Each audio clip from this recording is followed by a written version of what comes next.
네. 자, 이제 27번부터 도시공간 구조이론에 관한 설명으로 틀린 것을 골라보랍니다. 아까 대략적인 설명을 했어요. 자, 1번. 버젤스의 동심원 이론에 의하면 이 부분 문제는 항상 그 이론을 누가 만들었는지부터 확인하고 들어가셔야 돼요. 그 조합을 다르게 함정을 팔 수도 있기 때문에. 그래서 버젤스의 동심원 이론, 동네 버스 맞죠? 주택 지불 능력이 낮을수록 주택 지불 능력이 낮다는 얘기가 고소득층인가요? 저소득층인가요? 저소득층? 그럼 저소득층은 교통비용 부담을 많이 들이면서 출퇴근할 수 없겠죠. 그러니까 공장 근처에 살겠어요? 공장에서 멀리 떨어지겠어요? 공장 근처에 살겠죠. 그래서 고용기회가 많은 도심지역과 접근성이 양호한 지역, 얘가 바로 전이지대, 점이지대죠. 거기에 주거입지를 선정하나요? 선정하죠. 그 내용이었어. 그 다음 2번. 헤이그의 마찰 비용 이론은 해마, 인어공주에서 바닷속에서 타는 말은 해마. 그래서 헤이그의 마찰 비용 이론이었습니다. 두 가지 비용이 든다고 그랬죠. 어디에 살든지 간에. 주거 비용이 들고 교통 비용이 들어요. 주거 비용을 지대라고 하나요? 주거 비용이 지대죠. 지대. 그래서 중심지로부터 멀어질수록 수송비는 증가하고 외곽으로 갈수록 수송비 증가해요. 그 대신 뭐는 감소해요? 지대는 감소하죠. 그러면 여러분 보세요. 반비례 관계인 것 두 개를 연결하면 걔는 우하향이 돼요? 우상향이 돼요? 곡선이? 반비례 관계. 우하향. 왜 대답을 못하죠? 수요 곡선. 가격과 수요량이 반비례니까 우하향하는 곡선이었잖아요. 그렇죠? 그러면 토지와 자본, 토지에 자본이 투입되는 정도가 자본의 대체성이죠? 네. 그럼 토지를 많이 투입하면 자본 조금, 자본 많이 투입하면 토지 조금이죠? 비례, 반비례? 반비례. 그럼 걔를 연결하면 무슨 곡선? 우하향하는 곡선이 나온다고요. 비례 관계이면 우상향이 나오는 거고. 우상향의 대표 주자가 위험과 수익의 비례 관계죠. 그래서 포트폴리오 이론에서 효율적 전선의 모양이 우상향하는 곡선이 됐던 거죠. 기억이 나셔야 됩니다. 그러니까 얘를 만약에 마찰 비용 이론에서 도심부터 그어보면 얘는 우상향하는 곡선이 나온다. 우하향하는 곡선이 나온다고요. 그러니까 무조건 반비례 관계이면 무슨 곡선이 나온다? 우하향. 교통비의 중요성 강조한 거 맞고. 3번. 호이트의 선형 이론 선호한다. 교통망의 축을 중심으로 저소득층이 거주해요? 고소득층? 고소득층. 고소층이 교통망의 축에 위치하는 이유는 교통의 편리함을 누리고자? 네, 위치하는 거네요. 3번이 틀렸고. 4번. 해리스와 울만. 다 해리스와 울만. 왜 울만하다? 이렇게 외웠었어요. 다핵심 이론. 전통적인 도시는 기능이 단순. 그래서 핵이 하나. 단핵 구조. 신도시는 여러 개 핵으로 구분. 다핵 구조였습니다. 그때 여러 개 핵이 존재하는 이유는 동종업종은 몰려 있어야 된다. 흩어져 있어야 된다. 몰려 있으면 이익이 발생. 동종업종의 집적 이익 때문에 몰리는 거고. 그래서 핵이 발생. 그런데 집가 지불 능력이 다 다르기 때문에 거기에 다 못 들어간 애들은 또 유사지역에 또 몰린다. 그래서 핵이 분화. 집가 지불 능력의 차이. 그 다음 이종업종은 몰려 있어야 된다. 흩어져 있어야 된다. 흩어져 있어야 이익이다. 그게 분산 이익 또는 이해 상반. 똑같은 표현이었습니다. 그래서 다핵심 이론에 의하면 도시는 하나의 중심이 아니라 여러 개의 전문화된 중심으로 이루어진다. 5번. 다핵심 이론에서는 동종업종의 직접 이익과 이종업종의 이해상반, 분산이익 등을 도시의 다핵화 요인으로 설명하고 있다. 시험 문제에서 얘를 바꿔내면 찾아내셔야 된다는 얘기예요. 동종업종은 직접 이익이고 이종업종 서로 간의 이해관계가 상반되고 있다. 지금 그 얘기. 그 다음 28번. 다음에 괄호에 들어갈 이론 및 법칙으로 옳게 연결된 것 이렇게 나왔네요. 그럼 이 문제를 풀 때는 여러분 다 채우고 보기 중으로 들어가시는 거예요? 하나씩 보고 보기 중으로 들어간다? 하나씩 보고 보기 중으로 들어가서 지워나가는 거예요. 이 문제 푸실 때. 그럼 첫 번째. 두 개 도시의 상거래 흡입력은 두 도시의 인구의 비례, 두 도시의 분기점부터 거리의 제곱의 반비례. 누구의 이론? 소매 인력 법칙이죠? 레일리의 소매 인력 법칙. 네. 이게 허프의 확률 모델이 아닌 이유? 거리의 제곱의 반비례가 무조건 아니라 마찰 개수의 반비례잖아요. 승수로 반비례. 그래요. 그래서 기억은 소매 인력 법칙이네요. 그럼 4번, 5번 둘 중에 하나예요. 그 다음, 니은. 도시 내부 기능지역이 침입, 경쟁, 천위 과정을 거쳐서 중심 업무지대, 점유지대, 주거지역 등으로 분화된다. 여러분, 중전, 저 고통스러워요. 저소층의 주거지역, 고소득층의 주거지역, 통근자 주거지역. 저고통이 다 주거지역이잖아요. 그렇게 표현한 거죠, 지금. 중전, 저고통스러워요. 순서 바꿔낼 수도 있어요. 침입 경쟁이 나오면 동네 버스 상호 간에 경쟁한다? 침입한다? 그렇게 기억해 주시면 돼요. 그래서 동시몬이론 된 순간 답은 5번. 끝났네요, 그냥. 그 다음, 도시공간 구조가 교통망을 따라 확장, 부채꼴 모양. 부채선자, 선형이론. 그 다음, 도시공간 구조는 하나의 중심이 아니라 여러 개, 몇 개의 분리된 중심이 점진적으로 성장. 그럼 다핵심 이론이네요. 이렇게 문제를 풀어주시면 되죠. 되셨어요? 꼭 정리해 둡니다. 반드시. 그 다음 29번. 외부 효과에 관한 설명으로 틀린 것을 골라보래요.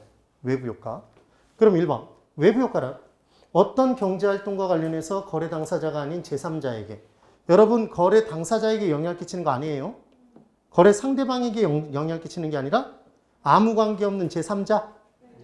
옆에 붙어있다는 이유만으로, 움직이지 못한다는 이유만으로 영향을 끼치는 게 외부 효과. 그래서 인접성과 부동성 때문에 발생했었죠. 그 다음 대가를 서로 주고받을 때, 주고받지 않을 때? 주고받지 않을 때 외부 효과라고 하더라. 시장 기구를 통하지 않을 때. 그 내용. 그래서 제3자에게 의도하지 않은 혜택이나 혜택을 줬으면 정후 외부 효과.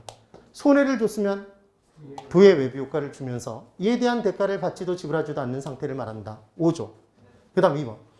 정후 외부 효과가 발생하는 시설물, 공원 등은 제발 내 집 앞마당에 들어서야 된다? 제발 들어서 나오. 핀피. 님비가 아니죠? 님비는 나 들고 들어오면 두고. 좋은 놈, 나쁜 놈? 나쁜 놈. 내 집 뒷마당에도 들어서지 말아라. 지금 그 얘기였죠. 그래서 2번이 틀린 답. 이런 문제가 설마 나오겠느냐? 나와요. 근데 못 잡는다고, 시험장 들어가서. 그리고 굉장히 어려운 지문들을 보면서 찾아다니다가 결국 틀리고 나온단 말이에요. 답으로 체크되는 거 바로바로 찾아야 되는 거예요. 그 다음 3번. 인근 지역의 쇼핑몰이 개발됨에 따라 주변 아파트 가격이 상승하는 경우 쇼핑몰이 개발되면, 인근 지역에 개발이 되면 편리성이 높아지나요? 쾌적성이 높아지나요? 편리성이 높아지죠. 그럼 주택에서 추구하는 효용성은 두 가지네요. 쾌적성과 편리성. 그러니까 주택의 유용성, 효용성이 커졌으니까 아파트 가격이 상승해요. 맞죠? 정후 외부 효과가 나타나는 것으로 볼 수 있다? 볼 수 있죠. 4번. 부의 외부 효과를 발생시켜주는 시설물 대표주자. 오염물질 배출 공장. 그럼 공장주 입장에서는 생산비용 절감 효과를 누리겠죠. 지가 부담할 비용을 주변에 부의 외부 효과를 발생시킴에 따라, 오염물질 배출하면서 생산함에 따라 사회 전체적인 치유 비용이 커진 거죠. 그럼 좋은 거다, 나쁜 거다? 나쁜 건데 공장주 입장에서는 이익이 커진 거니까 신나서 더 만든다? 그래서 나쁜 놈인 부의 외부 효과를 발생시켜주는 시설물은 시장에 맡겨놓으면 과다 생산, 과소 생산. 과다 생산되니까, 나쁜 게 과다 생산되니까 걔는 시장이 실패한 거다? 그래서 정부는 규제하는 정책을 펼친다, 조장하는 정책을 펼친다? 규제하는 정책을 펼치죠. 그 내용이었습니다. 그때 좋은 거냐 나쁜 거냐의 판단을 했을 때 정후 외부 효과, 부의 외부 효과, 사회 전체적인 걸 가지고 따진다고 그랬죠. 정부 입장에서 판단하는 거예요. 그럼 정후 외부 효과가 발생하면 사회 전체적인 이익이 커져서 좋은 거예요? 작아져서 좋은 거예요? 커져서. 사회적 이익이 큰 거예요. 그럼 정후 외부 효과가 발생하면 사회 전체적인 비용은 작아져서 좋은 거죠. 사적인 비용보다. 그럼 부의 외부 효과가 발생하면 왜 나쁜 거예요? 사회 전체적인 치유 비용이 커진 거니까 나쁜 거죠. 그럼 사회 전체적인 이익은 작아지니까 나쁜 거죠. 크기를 비교하는 문제가 나오면 그렇게 찾아내라고요. 그렇게 꼭 기억을 해두셔야 돼요. 그래서 지금 4번에 부의 외부 효과를 발생시키는 시설의 경우 발생된 외부 효과를 제거 또는 감소시키기 위한 사회적 비용이 발생할 수 있다? 발생할 수 있죠. 그 다음 5번. 여러 용도가 혼재되어 있어 인접지역 간 토지용의 상충으로 인해 토지시장에 효율적인 작동을 저해하는 경우 부의 외부 효과가 발생할 수 있다? 네. 질문. 부의 외부 효과의 문제는 시장의 힘으로는 절대 치유가 불가능하다. X. 시장 자체의 힘으로 부의 외부 효과의 문제를 해결하는 게 누구의 정리? 코브라. 코오제 정리. 그렇게 외웠었죠? 네. 그래서 코오제 정리에 의하면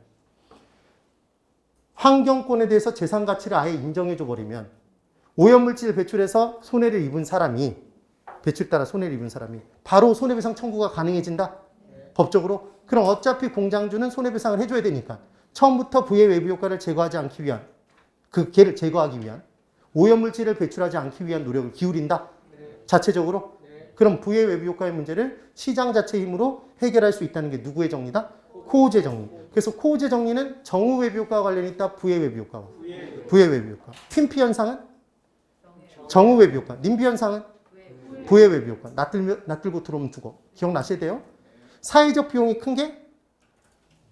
부의 외부 효과. 사회적 이익이 큰 게? 정우 외부 효과. 얘를 바로바로 판단할 수 있어야 된다고요. 왜냐하면 박스형 문제로 정우 외부 효과와 관련된 내용으로만 알맞게 짝져진 것. 이런 문제가 나올 수도 있다고요. 이번 시험에. 충분히 가능성이 있는 내용이다. 그 다음 30번. 공공재는 다 같이 사용하는 재화인가요? 네. 그럼 공공재의 경우에는 내가 비용을 들이지 않아도 같이 올라타서 같이 쓴다? 네. 경합할 필요 없이 배제되지 않고 무임승차자 문제 발생? 그러니까 시장에 맡겨놓으면 과다 생산된다, 과소생산. 과소생산이에요. 꼭 기억하시라고 그랬죠. 그래서 1번. 공공재의 소비에는 비배제성과 비경합성이 있고요. 2번. 공공재의 공급을 공원 등의 공급, 등대 등의 공급을 사적 시장에 맡기면 사회에서 필요한 양만큼 생산된다, 적게 과소 생산됩니다. 정말 자주 물어봤던 문제예요. 3번. 공공재는 일반적으로 정부가 세금이나 공공의 기금으로 공급하는 경우가 많죠. 공원 등, 등대 등의 공급 생각해 보시면 돼요. 반드시 최종적인 비용을 정부가 부담한다 그러면 X죠? 사회에 떠넘길 수 있는 거죠. 일반 국민들에게. 그 다음 4번. 공공재는 외부 효과를 유발하는 경우가 많다. 그래서 공원이 공공재죠. 공원은 정우 외부 효과의 대표 주자죠. 그 내용. 그 다음 5번. 공공재의 부족 문제를 해결하기 위한 정부의 정책은 정치적 기능인가요? 경제적 기능인가요? 경제적 기능. 어떻게 외웠죠? 시장 경제? 공공재 부족이 시장 실패의 요인이었죠. 시장이 실패하는 요인에 5가지를 공부했었습니다. 시장의 기능은 자원의 효율적 배분 기능이었어요. 그럼 자원의 효율적 배분이 이루어지지 못하고 어떤 한 부분에 몰리면 시장은 실패한 거네요. 그럼 초과이윤이 발생하면 시장은 실패하는 거죠. 그래서 독점 누리면, 과점을 누리면 결국은 독점 기업이 뭘 누린다? 초과이윤. 시장은 실패했다? 시장 실패 요인. 그걸 불완전 경쟁 시장이라고 얘기할 수도 있죠. 그 다음 규모의 경제를 달성하면 생산 비용을 절감해서 더 싸게 공급하니까 다른 기업을 이겨먹고 자연 독점이 발생? 시장은 또 실패한다? 초과이윤 발생해서. 누구는 정보가 있고 누구는 정보가 없으면 정보의 대칭, 비대칭? 비대칭성. 정보를 가진 사람이 가지지 못한 사람보다 초과이윤 발생? 시장은 실패한다? 공공재 부족해진다? 시장 실패. 외부 효과. 정우 외부 효과 발생시켜주는 시설물 누군가 나서서 만들지 않는다? 시장 실패. 부의 외부 효과 발생시켜주는 시설물 더 만들어진다? 나쁜 놈이? 시장 실패. 그 내용이었죠. 그래서 시장 실패를 수정하기 위한 건 무슨 기능? 그게 시장 경제. 따라해보세요. 시장 경제. 그래서 시장 실패 수정 나오면 무슨 기능이다? 정책의? 경제적 기능. 그리고 정치적 기능은 저소득층은 절대로 시장 원리로 접근하면 안 된다고 그랬죠. 왜냐하면 시장의 원리란 대가를 지불한 만큼만 자원을 배분받는 것을 말하더라. 그런가요? 그러면 고소득층은 시장 원리로 접근하면, 경제 원리로 접근하면 잘 먹고 잘 입고 좋은 집에 살겠죠? 대가를 지불할 능력이 있으니까. 근데 저소득층은 대가를 지불할 능력이 없다? 그러니까 헐벗고 굶주리고 집 없이 살게 된다? 그래서 저소득층은 절대로 무슨 원리로 접근하면 안 된다? 시장 원리, 경제적 원리로 접근하면 안 되고 무슨 원리로 접근해야 된다? 정치 원리로. 그래서 임대주택 공급, 저소득층, 무주택 저소득층, 주택 소유라는 단어가 나오면 걔는 무슨 기능이어지? 정치적 기능으로 접근해야지 경제적 기능으로 접근하면 절대로 안 돼요. 그게 문제품 요령. 그 다음 31번. 부동산 정책에 관한 설명으로 틀린 것을 골라보랍니다. 1번. 임대료를 보조해주면 단기에는 누가 쪽 빨아먹어요? 기존의 임대인이 초과율 누립니다. 그래서 경쟁 나타나죠. 장기적으로 공급은 증가. 그래서 가격은 다시 내려가죠. 그래서 가격이 올라가고 출발했다면 임차인에게 보조해줘서 원래 임대료로 돌아가죠. 더 많은 임대택 공급됐으니까 장기적으로 임차인이 좋죠. 임대인에게 보조해줬다면 공급비용 감소 효과 발생했죠. 그래서 장기적으로 임대료는 하락하죠. 비용과 같아질 때까지. 그럼 좀 더 낮은 비용으로 더 많은 임대택이 공급되니까 누가 좋다? 임차인이 좋다. 중요한 포인트. 그래서 단계는 기존의 임차인이 초과율 누리고 장기는 임차인이 혜택을 누린다. 오해요? 질문. 임대료 보조 정책은 직접적 개입, 간접적 개입? 임대료 보조 금. 돈 대주거나 정보 대주는 건 뭐다? 간접적 개입. 수요자나 공급자 역할 아니면 가격을 아예 건드려버리면 가격을 통제하면 직접적 개입? 있죠. 그런 게 기억이 나야 돼요. 2번. 임대료 규제는 최고 가격제? 최고 가격제.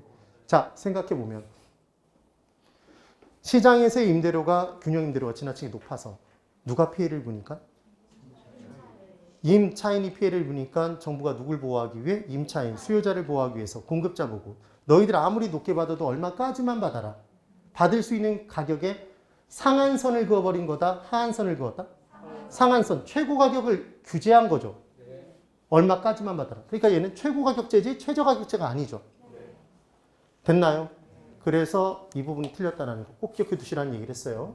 임차인을 보호하기 위한 정책이다. 그래서 질문. 기본적으로 임대인이 임대택을 공급하나요? 임차인이 공급하나요? 임대인. 그럼 임대인은 좋으면 공급량을 늘려요? 줄여요? 늘리죠. 나쁘면? 공급량을 줄이죠. 그럼 임대료 규제를 당하면 임대는 좋아요? 싫어요? 싫으니까 공급량을 줄이죠. 그래서 최종적으로 공급량 감소하는 거예요. 임대료 보조를 해주면 임대는 기분이 좋아져요? 나빠져요? 좋아지니까 최종적으로 공급량이 증가로 끝나는 거죠. 절대 헷갈리시면 안 돼요. 됐죠? 그 다음 3번. 분양가 자율화가 이루어지면 시세대로 시가대로 분양가를 책정하겠네요. 그럼 분양가와 시가의 차익이 없죠. 그럼 투기 수요를 근절할 수 있겠네요. 그럼 원래대로 가격을 받을 수 있으니까 공급자의 이익은 커져요. 공급자는 좋아해요? 싫어해요? 좋아하죠. 좋아하죠. 그럼 초반에는 어느 정도 경쟁이 적정하게 이루어질까요? 초반에는 경쟁이 어느 정도 적정하게 이루어지죠. 그러니까 얘는 초반에 공급량은 적정하게 이루어지고 가격도 어느 정도 유지가 될 거예요. 근데 뒤로 갈수록 지들끼리 짜고 쳐요. 그래서 가격을 올려버리겠죠. 그럼 분양가가 자율화에 맡겨지면 분양가를 자율화에 맡기면 대형주택 위주로 공급을 하나요? 소형주택 위주로 공급을 하나요? 평당 분양가를 더 높게 받을 수 있는 대형주택 위주로 공급을 하죠. 그러니까 저소득층을 위한 임대주택 공급은 그만큼 어려워지죠. 그래서 한 가지 정책이 더 옵션으로 따라붙어야 된다? 그게 바로 뭐다? 임대주택의 공급 정책. 별도로 이루어져야 되는 거예요. 됐죠? 그 다음 4번. 선분양 제도는 누구 중심의 분양 제도예요? 얘 실제주택 건설 전 분양이죠? 그럼 분양대금 받아서 걔를 쓰겠네요? 건설자금으로? 그럼 건설자금 실제로 누가 부담하는 게 된다? 수요자. 건설자금에 대한 이자도 누가? 수요자가 부담하게 되더라. 그 다음 얘는 분양 시점과 준공 시점에 차이가 있죠? 그럼 가격이 올라갔다면 전매 차익을 누릴 수 있겠죠? 그럼 투기 수요 발생할 여지가 있네요. 그 다음 견본주택과 실제주택이 달라서 분쟁의 소지도 있는 게 선분양제도죠?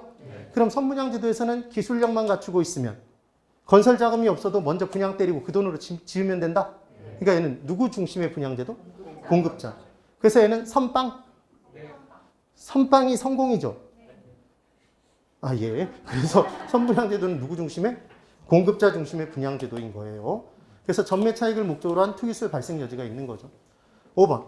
공공임대택의 건설 공급 정책은 단기엔 효과 만땅? 장기엔 꼴랑 하나? 그래서 단기에는 전체 임대택 수량의 증가 효과가 있나요? 공적 시장이 늘어도 사적 시장이 감소가 단기에는 안 되죠. 공급량의 감소가. 그래서 전체 임대택 시장의 수량 증가 효과가 있죠. 그래서 대체할 집이 많아졌고, 그래서 수요의 탄력성이 커졌고, 그래서 조세 정가를 줄여준 효과도 있죠. 언제는? 단기에는. 단기에는. 질문. 정부는 공공임대택을 건설 공급할 때 사적 시장의 임대료보다 싸게 공급할까요? 비싸게 공급할까요? 당연히 싸게 공급하겠죠. 이게 더 비싸게 공급한다 그러면 X죠. 그래서 싸서 옮겨가는 거잖아요. 사적 시장의 임차인, 공적 시장으로. 그래서 옮겨가서 하는 임차인도 혜택을 누린다? 단기적으로. 싼 임대료니까. 그럼 머물러 살고 있는 사적 시장의 임차인도 혜택을 누린다? 수요의 감소에 따라 임대료가 하락해서 혜택을 누리게 되는 거죠. 그 내용 꼭 기억하셔야 돼요. 그 다음 32번. 임대료 규제가 임대택 시장에 미친 효과에 대한 설명으로 틀린 것을 골라보래요.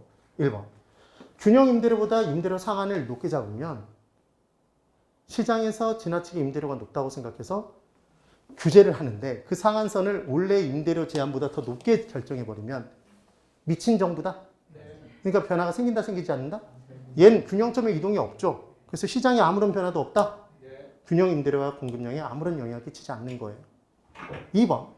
균형 임대료보다 임대료 상한이 낮대요. 그럼 낮게 제대로 규제한 거죠. 그럼 누군 삐친다? 공급자 삐친다. 공급량을 늘리고 줄이고 잘 만들고 대충 만들고 그래서 질적 수준의 저하, 장기적으로 임대주택의 질이 낮아질 수 있다. 다른 표현으로 바꾸자면 임대주택을 수선을 꺼린다. 임대주택의 수선을 공급자는 꺼리는 거죠.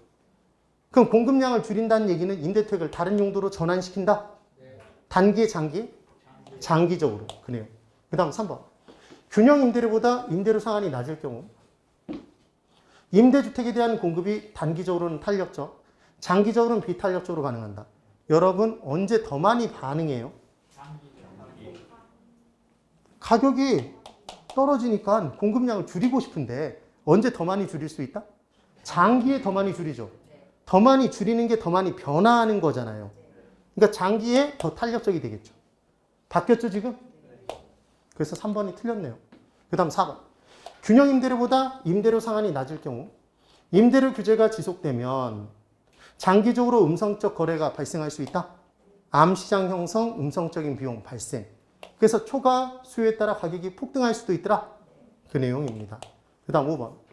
균형 임대료보다 임대료 상한이 낮을 경우 임대료가 규제 이전의 균형 수준보다 낮아져서 단기 비해 장기에 초과 수요가 더 발생할 수 있다. 장기적으로는 공급이 더 많이 감소한다. 네. 수요는 더 증가하고 그래서 초과 수요가 더 커지는 거죠. 33번. 다음 중 우리나라 정부의 부동산 시장에 대한 간접 개입 수단은 모두 몇 개입니까? 이렇게 나왔네요. 이 문제 정말 대표적인 문제예요. 꼭 기억해야 돼요. 그럼 간접 개입 수단 문제 풀 때 찾는 방법. 돈과 정보와 관련된 건 무조건 간접 개입이에요. 합니다. 공공토지 비축은 수요자, 공급자 역할을 하는 거죠. 토지 비축 제도가 토지은행 제도. 현행 누가 담당하고 있다? LH공사가. 그 다음 임대료 보조 금. 간접. 취득세 금. 간접. 공영개발 직접. 양도소득세 금. 간접. 토지정보. 정보체계 구축. 정보. 간접이죠?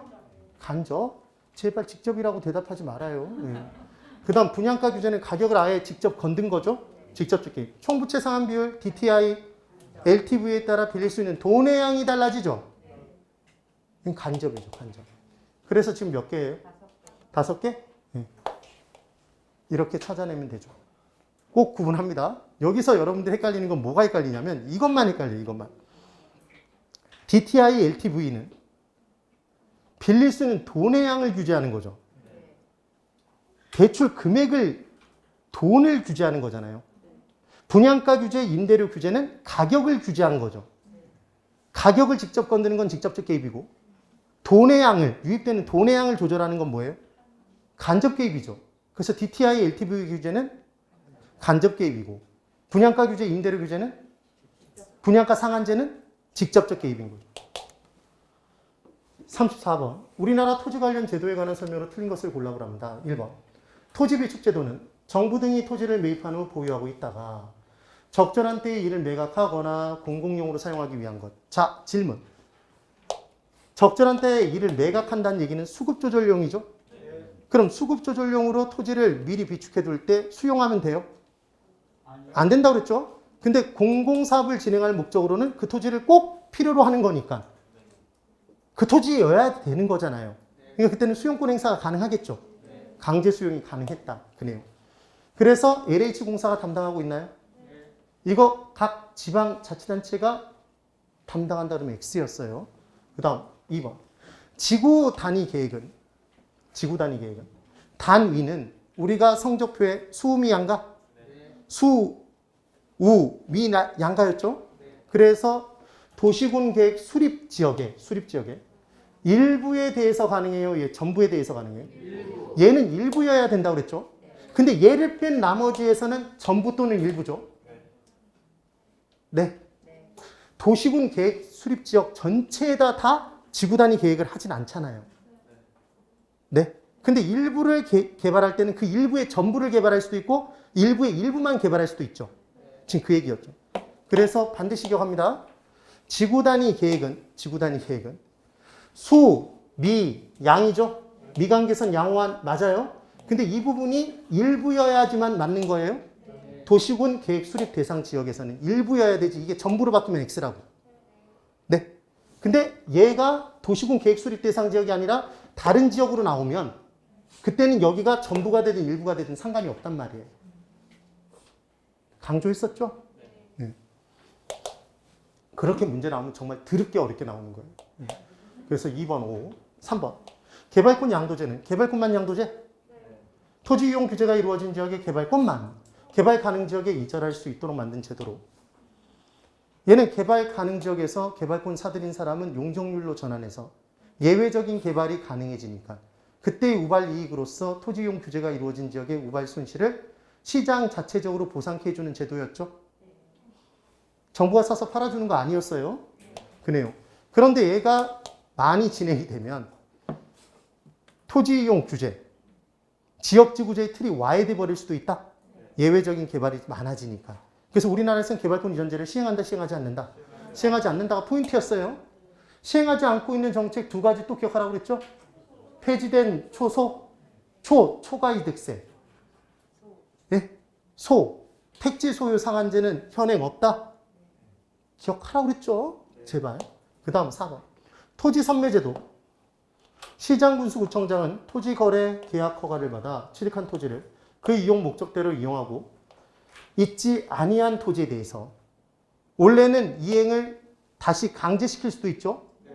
근데 걔가 끝까지 이행을 안 하면 너 팔고 떠나라. 근데 그냥 개인에게 팔면 그 개인도 똑같은 짓을 반복할 수 있잖아요.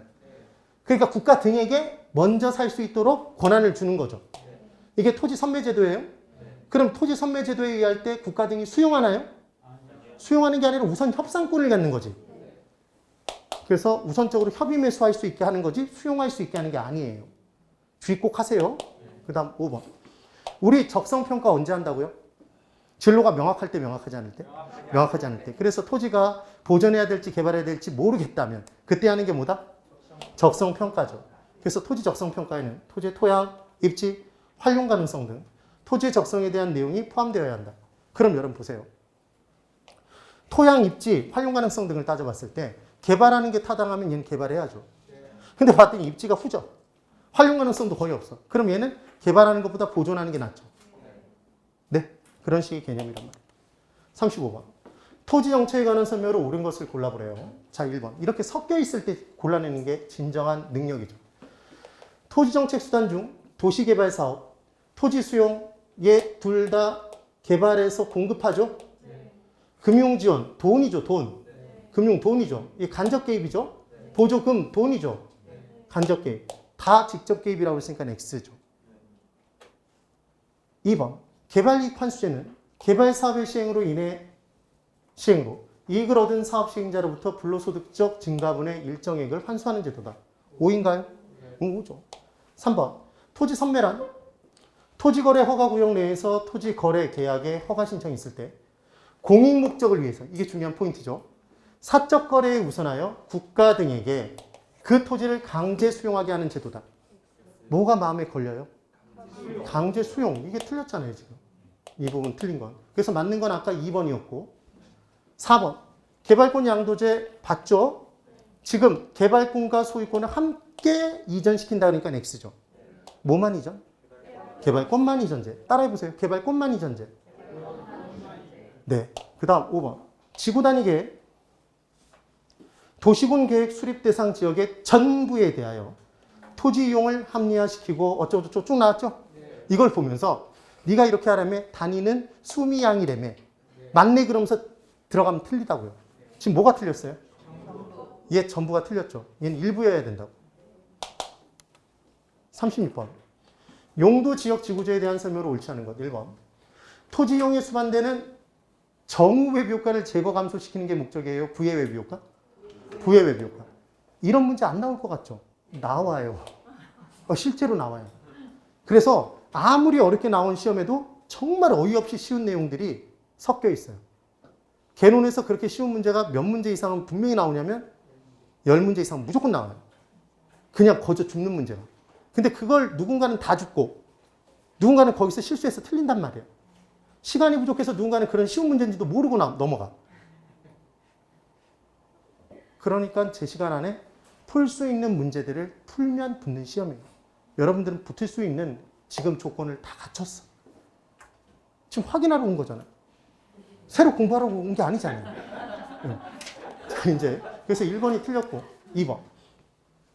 국토의 계획 및 이용에 관한 법령상 제2종 전용 주거지역 이렇게 나오면 여러분 전용 주거지역은 용양, 양호성, 그게 쾌적성이죠. 쾌적한 주거환경, 양호한 주거환경을 보존하는 거죠. 그리고 전용 주거지역은 1종과 2종으로 쪼개져 있죠. 전일준에서. 그래서 얘는 1종이면 단독, 1이면 단독, 2면 공동. 맞죠? 그래서 공동주택 중심의 양호한 주거환경을 보호하기 위한 지역 5인가요? 5죠. 근데 얘가 1종이면서 공동주택이라고 얘기하면 X라고요. 그럼 뭐가 나와야 돼요? 1종이 나오면 단독주택. 예? 이게 일반 주거지역이라고 나오면 일을 편리하게 한다? 편리성이 나와줘야 되는 거죠. 따라해보세요. 일을 편리하게 한다. 되셨어요? 그래서 일반 주거지역이면 그때는 편리성. 그 다음 3번. 사적시장이 외부 효과에 대한 효율적인 해결책을 제시하지 못할 때 정부에 의해서 채택되는 부동산 정책의 한 수단이 지역지구제죠. 네? 질문. 아까 봤어요. 시장 실패는 시장의 힘으로는 절대로 치유가 불가능하다. X였죠. 할 수 있는 대표적인 예가 뭐였다고요? 호재 정리. 4번. 용도 지역은 하나의 대지에 중복 지정될 수 없으나 여러분 용도 지역은 학교였나요? 학교는 여러 학교를 중복해서 다닐 수 없죠. 근데 학원은 용도 지구는 중복 지정 가능하다? 여러 학원을 동시에 다닐 수 있다고요. 우리나라 모든 토지는 용도 지역으로 구분되어 있죠. 도, 관, 농, 자 중에 하나라고요. 다시 질문. 절 보세요. 도시 지역 중 일부가 자연환경 보전지역이다. OX? X. 도시 지역이면 자연환경 보전지역이 될 수가 없다고요. 중복 지정이 안 된다고요. 그게 문제였단 말이에요. 우리 시험에. 그런데 용도 지역이 돼 있는데 거기서 소기의 목적을 달성하지 못해. 그래서 거기다 얹어서 중첩시켜서 적용하는 게 용도 지구죠. 맞아요? 그래서 용도 지역은 중복 지정될 수 없으나 용도 지구는 중복 지정 가능하죠? 네. 5번. 국토의 계획 및 이용에 관한 법령상 국토는 토지 이용 실태 및 특성 등을 고려해서 도, 관, 농자로 구분되어 있다? 용도 지역으로. 따라해보세요. 도관, 농자. 도관, 농자까지는 기억하셔야 돼요. 네. 그 다음 37번. 부동산 시장과 부동산 정책에 관한 설명으로 옳은 것을 골라보랍니다. 1번. 부동산 정책이 펼쳐졌대요. 질문. 여러분, 만약에 부동산 시장이 완전 경쟁 시장이라면 완전한 시장이니까 문제가 없겠네요. 그럼 정부의 개입이 필요가 없겠네요. 근데 현실의 부동산 시장은 완전 불안전? 불안전 경쟁 시장이니까 문제 발생? 시장이 실패? 그래서 정부가 걔를 해결하기 위해 개입? 그게 정책이죠. 그럼 문제의 발생 정도가 시대나 국가별로 다 다르니까 부동산 문제의 발생 정도가 정책의 크기도 다 다르겠네요. 개입 정도도. 그런데 시장이 실패해서 정부가 개입했더니 오히려 더 사태가 악화됐어. 그럼 얘는 시장이 실패예요? 정부 실패야? 정부 실패죠. 정부 실패. 그래서 1번에 부동산 정책이 자원 배분의 비효율성을 오히려 악화시키면 시장이 실패해서 정책을 펼쳤더니 더 악화됐대요. 그러면은 시장이 실패예요? 정부 실패요? 정부 실패. 2번. 법령상 도입 순서 비교, 이 둘은 좀 비교해 주라는 얘기했어요. 그래서 일부러 반복을 시켜주는 거예요, 지금. 그럼 부동산 거래 신고제는 거래가액 등 신고하는 건 근래에 만들어졌죠. 이건 몇 년 안 됐단 말이에요. 근데 부동산 실명제는 금융실명제 나오면서 김영삼 정부에서 만들어졌으니까 그 뒤로 따라서 이게 훨씬 빠르다? 훨씬 빨라요. 이것보다도 중개사 제도는 그 전에도 있었죠. 그 전에도. 여러분 11회 시험 전에 10회 때까지는 경륜으로 봤어요. 2년에 한 번 봤단 말이에요, 시험을. 네. 그럼 지금 11회부터 시작해도 31회까지 21년을 본 거잖아요. 그때 경륜을 봤으면 40년이 넘었다는 얘기죠. 아, 기본이. 그러니까 굳이 순서를 따져보면 중개사 제도가 제일 먼저 도입됐겠고, 그 다음 실명제고, 그 다음 뭐다? 거래 신고겠죠. 그 정도 개념만 잡아놓으세요. 됐나요? 네. 역사 시험이 아니기 때문에 원래 그런 문제를 내면 더럽게 욕을 먹는데 작년에 한 번 냈단 말이에요. 근데 용기를 가지고 또 낼 수도 있다고. 그러니까 좀 기억을 해주자고. 이 정도만. 연도수까지 외우실 필요 없어요. 그 다음 3번. 개발행위 허가제는 지금 시행하나요? 시행하죠. 택지 소유 상한제는? 안 한다고 그랬죠. 이게 폐지된? 소의 소죠. 소. 현재 시행되고 있는 정책이다. 제도다. 그래서 X. 그 다음 4번. 자, 얘를 섞어놨네요. 분양가 상한제는 분양가 규제죠. 직접적 개입, 간접적 개입? 직접적 개입입니다. 개발 부담금 제도는? 어떻게 하셨어요? 금. 돈이죠, 금. 그래서 간접적 개입. 둘 다 직접적으로 개입하는 수단이다. 그래서 X. 5번. PIR, RIR은 부동산 문제의 측정 지표에서 나왔죠? 그럼 P 같은 내 돈? 얘는 주택 가격이 차지하는 비율. 주택 가격이 차지하는 비율. RIR 지수는? 주택 임대료가 차지하는 비율이었어요. 그럼 월세 부담의 정도를 판단하는 건? RIR 지수지 PIR 지수가 아니란 말이에요. 주의를 꼭 해두세요. 그 다음 38번. 부동산 조세에 관한 설명으로 틀린 것을 골라보래요. 1번. 소형주택 공급의 확대. 누구를 위해서? 저소득층을 위해서. 호화주택의 건축 억제 등과 같은 주택 문제 해결 수단의 기능을 갖는다. 호화주택 등의 세금 많이 때려버리면 그만큼 취득비용 등 커지니까 얘 적게 짓겠죠. 그 내용이에요. 그 다음 2번. 신규주택과 중고주택에 똑같은 세금을 부과하면 어떤 효과가 발생한다고 그랬죠? 이런? 그렇죠. 찐세적 효과가 발생한다고 그랬죠? 그래서 누진세적 효과다. 역진세. 그래서 고소득층은 오히려 세금을 더 많이 부담하게 된다. 그럼 수직적 형평성이 깨진 거다. 수평적 형평성이? 수직적. 기억하는 방법. 여기 보세요. 같다가 나오면 동일한 능력을 갖춘 사람에 동일하게 대우해야 된다는 게 이게 수평적 형평성이었죠. 능력이 서로 다른 사람을 능력이 다른 만큼 차등 대우해야 되는 게 수직적 형평성이었어요. 그런가요? 그럼 질문. 동일 주택 가격에 대해서 동일한 재산세를 때려야 된다는 건 무슨 과세? 수평적 과세. 고소득층, 저소득층에 대해서 고소득층은 더 높은 세율, 저소득층은 더 낮은 세율. 세금 부담의 정도를 달리해야 된다는 건 수직적 과세, 수직적 형평성이란 말이에요. 된 거예요? 그러니까 문제 풀 때 뭐냐면 고소득, 저소득층이 있는데 똑같은 세금을 부과시켜버리면 뭐가 깨진 거예요? 수직적 형평성이 깨진 거죠. 다시 질문. 고소득층과 저소득층이 있는데 저소득층에게 세금 부담을 더 많이 시키면 수직적 과세가 깨진 거라고. 아니 지금 무슨 얘기냐면 고소득층에게 세금을 많이 부과하고 저소득층에 세금을 적게 부과하는 게 수직적 형평성, 수직적 과세가 달성된 거란 말이에요. 근데 똑같이 부과했거나 고소득, 저소득층에게 아니면 저소득층에 세금을 더 많이 부과를 시켰으면 수직적 형평성이 깨진 거지. 수평하고 관련이 없단 말이에요. 이해가 되셨어요? 응. 주의를 해줘요. 그러니까 여기서 중요한 건 신주택, 중고주택 이렇게 나오면 둘이 다른 거잖아요. 그렇죠?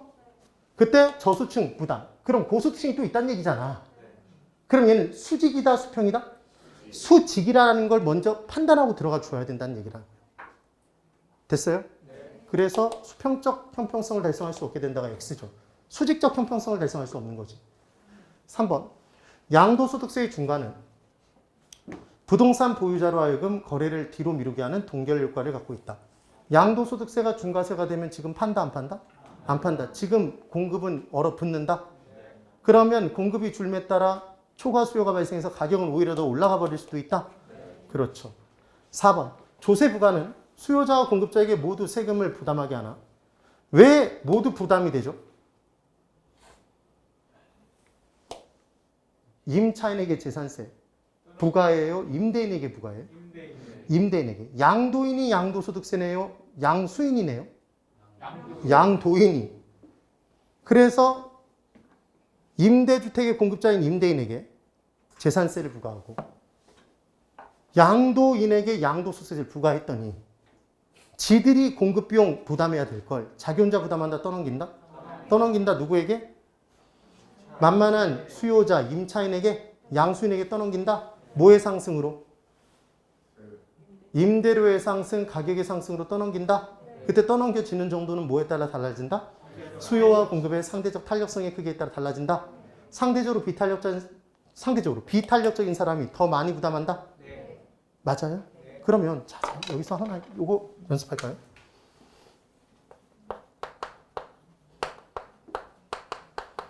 얘가 중과가 됐대요.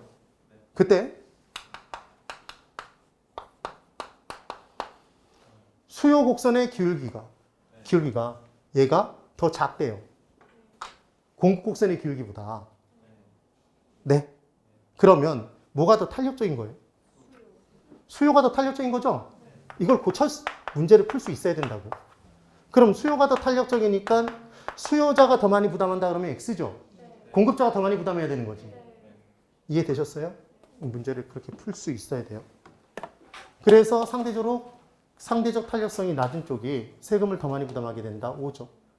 그 다음 5번. 여러분 저 보세요. 이게 포인트였죠. 절세는 세금을 절약하는 건 합법이에요? 불법이에요? 합법이에요. 자, 다시. 내 책임을 누군가에게 떠넘기는 것. 책임을 회피하는 건 책임을 회피하는 건 불법이에요? 합법이에요? 아니, 내 책임인데 그냥 회피했어. 회피. 피했다고. 그게 불법이에요? 합법이라고. 네? 피하는 건. 네? 그래서 탈세는 세금을 탈루한 거잖아. 내야 될 세금을 안 내고 튄 거란 말이에요. 얘는 불법이겠지. 그래서 중요한 건 조세회피도 합법이다, 불법이다? 합법이라는 걸 기억하시란 말이에요. 그래서 세무사가 있는 거지. 네. 자, 이쪽 보시고.